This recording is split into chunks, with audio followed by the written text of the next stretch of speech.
বিগত ১৫ বছরে বিদ্যুৎ ও জ্বালানি খাতে লুণ্ঠনমূলক ব্যয়ের সর্বমোট পরিমাণ নির্ধারণ করতে বিইআরসির নিকট দাবি জানিয়েছে consumers association of Bangladesh cab.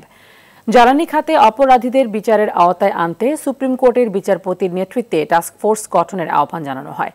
বছরের শুরুতেই পাইকারি গ্যাসের দাম বাড়ানোর প্রস্তাব দেয় পেট্রোবাংলা। এরপর তিতাস গ্যাস কোম্পানি সহ সরকারি ৬টি বিতরণ কোম্পানি খুচরা গ্রাহক পর্যায়ে গ্যাসের দাম বাড়ানোর আবেদন করে।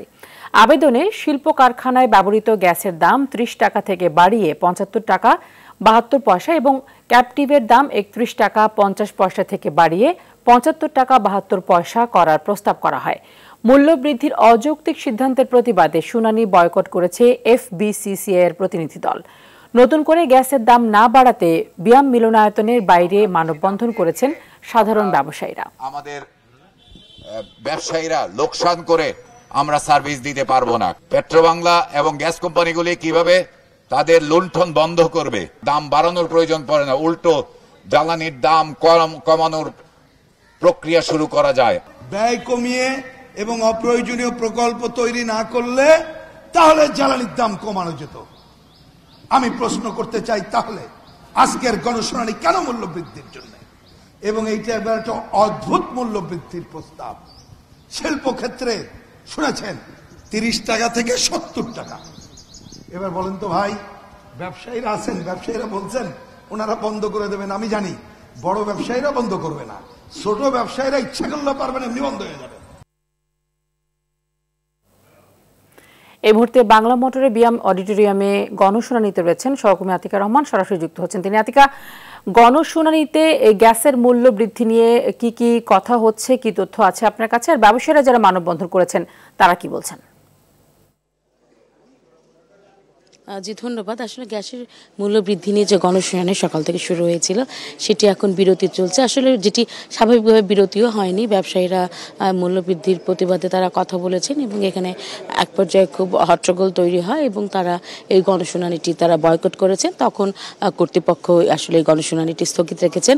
এখন লাঞ্চের বিরতি চলছে, ২টার সময়, ঠিক ২টার সময় আবার শুনানি শুরু হবে। আসলে এখানে যে কথাগুলো ব্যবসায়ী সহ এই যে গ্যাসের সংশ্লিষ্ট যারা আছেন তারা কিন্তু সবাই বলছেন যে সরকার অযৌক্তিকভাবে গ্যাসের দাম বৃদ্ধি করছে এবং তারা মনস্থির করে রেখেছেন গ্যাসের দাম বৃদ্ধি করবেন, তারপরে একটি আনুষ্ঠানিক শুনানি করছে।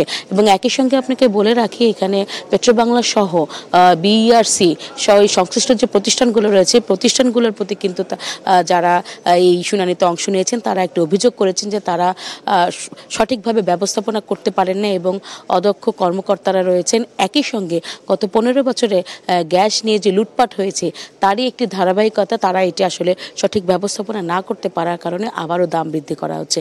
তারা বলছে বৈষম্যমূলক যে বিরোধী আন্দোলন, গণ অভ্যুত্থানের ফলে যে নতুন বাংলাদেশের জন্ম হয়েছে সেখানে বৈষম্য এবং দুর্নীতি দূর করা খুবই দরকার এবং গ্যাসের যেটি আসলে আসল চিত্র সেটি আসলে সরকারের প্রকাশ করা উচিত এবং উৎপাদন মুখী যে চিন্তা ভাবনা সেটি থেকে না করে আমদানি করা এবং এটি ব্যবসায়ীদের উপর এবং সাধারণ যারা জনগণ আছেন তাদের উপর চাপিয়ে দেয়া, এটি আসলে একেবারে অন্যায় তারা বলছেন।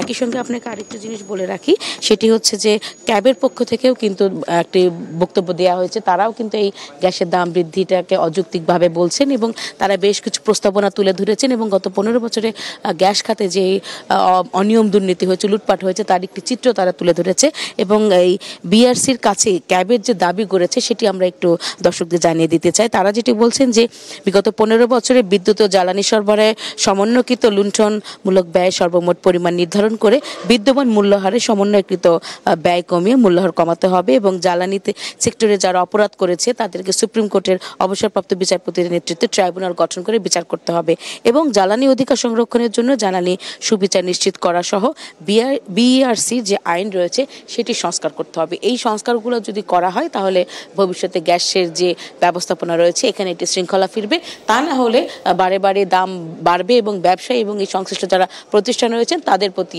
একটি জুলুম হবে। এই ছিল আমার কাছে গ্যাসের মূল্য বৃদ্ধি নিয়ে গণশুনানির সবশেষ খবর। জি, নিশ্চয়ই আছেন আপনি সেখানে সংবাদ সংগ্রহ করতে। আমরা পরবর্তী সংবাদে নিশ্চয়ই সব তথ্যগুলো জানতে পারবো। ধন্যবাদ আপনাকে।